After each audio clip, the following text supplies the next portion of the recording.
Dans la vidéo précédente, on a vu que beaucoup de femmes ont l'impression qu'avec le temps, la gestion du poids devient de plus en plus compliquée. Et souvent, la conclusion que l'on tire, c'est la suivante. Je manque de volonté. Ou avant j'y arrivais et pourquoi aujourd'hui c'est devenu si difficile? Mais en réalité, le problème ne vient pas de toi. Il vient souvent d'une erreur de raisonnement que presque toutes les femmes ont faite à un moment donné. Et moi la première. Si tu regardes ton histoire avec les régimes, on a fait un peu le point tout à l'heure, mais il y a de fortes chances que ça se soit passé à peu près comme ça. Ton premier régime, ton deuxième régime, peut-être même le troisième, ça s'est bien passé. Le poids a baissé et tu as été satisfaite à un moment du résultat. Et donc à ce moment-là, eh bien, qu'est-ce que tu t'es dit? Tu t'es dit, bah, chouette, le régime fonctionne. Mais derrière, tu as arrêté ce régime et tu as recommencé à manger normalement. Et en général, tu as repris du poids. Et à ce moment-là, c'est quoi la conclusion que tu en as tirée? Eh bien, tu t'es dit que si tu avais regrossi, c'était parce que tu avais arrêté de faire attention, que tu t'étais peut-être un peu trop lâché. Et c'est exactement à ce moment-là qu'a commencé le fameux effet yo-yo. Et en même temps, tu as fini par te rendre responsable toi-même, en te disant c'est de ma faute, je n'ai pas su tenir, je n'ai pas été assez disciplinée. Mais laisse-moi te dire une chose, en réalité, ce n'est pas du tout ça qui s'est passé. La vérité, c'est que ce sont ces régimes qui sont à l'origine du problème. Et pour comprendre ça, eh bien, il faut comprendre quelque chose de fondamental sur le corps humain. Et là, ça va te surprendre.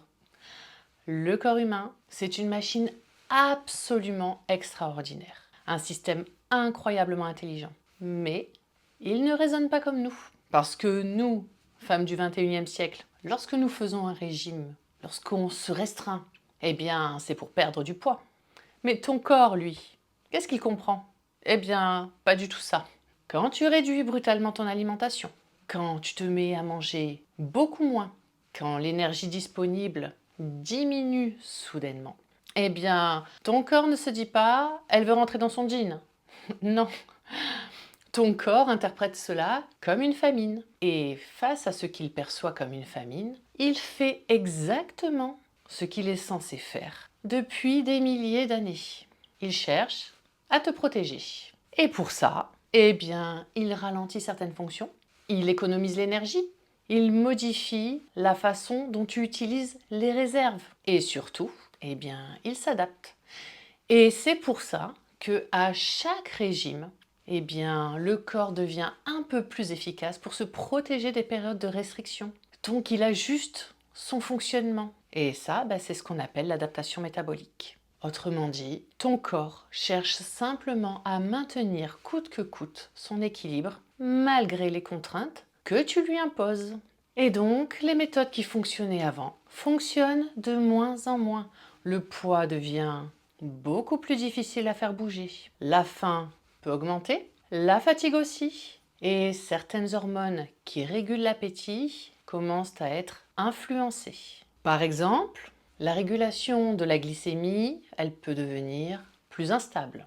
La gréline, qui stimule la faim, peut augmenter lorsque le corps perçoit un manque d'énergie, et donc tu as plus faim. La leptine, quant à elle, elle participe à la sensation de satiété, eh bien, elle peut devenir moins efficace. Et tout cela peut rendre la gestion de l'alimentation beaucoup plus compliquée.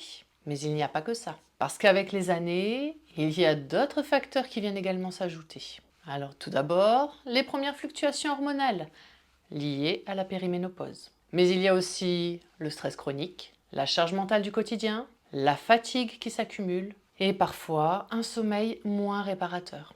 Et donc tous ces éléments, ils influencent directement le fonctionnement de ton corps. Ils peuvent clairement modifier la manière dont l'énergie est utilisée. Ils peuvent donc perturber les signaux de faim, dérégler la gestion du sucre dans le sang et également influencer certaines hormones clés comme le cortisol qui joue un rôle central dans la réponse au stress. Et lorsque tous ces facteurs s'additionnent, eh bien, le corps peut entrer dans un mode où il devient beaucoup plus difficile de perdre du poids. C'est à ce moment-là que tu commets une erreur supplémentaire qui est fondamentale.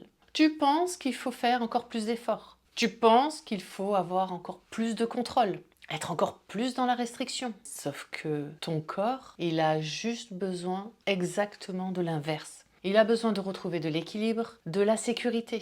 Et il y a un autre phénomène encore plus important dans toute cette histoire. Parce que tous ces mécanismes physiologiques, ils finissent également par influencer la relation que tu entretiens avec la nourriture. Et c'est souvent là qu'apparaît quelque chose de très difficile à vivre, les compulsions alimentaires. Parce que plus tu te prives, plus tu imposes des restrictions à ton corps, et bien plus tu augmentes le risque de vivre ces moments où tu as l'impression de perdre le contrôle avec la nourriture. Et c'est aussi pour cette raison que les cycles des régimes, ils peuvent favoriser l'alimentation émotionnelle. Et ça, c'est exactement ce que l'on va voir dans la prochaine vidéo, parce que tu verras que comprendre ce mécanisme peut changer énormément de choses. Très souvent, ce que l'on interprète comme un manque de volonté, c'est en réalité la conséquence de tout ce que ton corps a traversé jusque-là.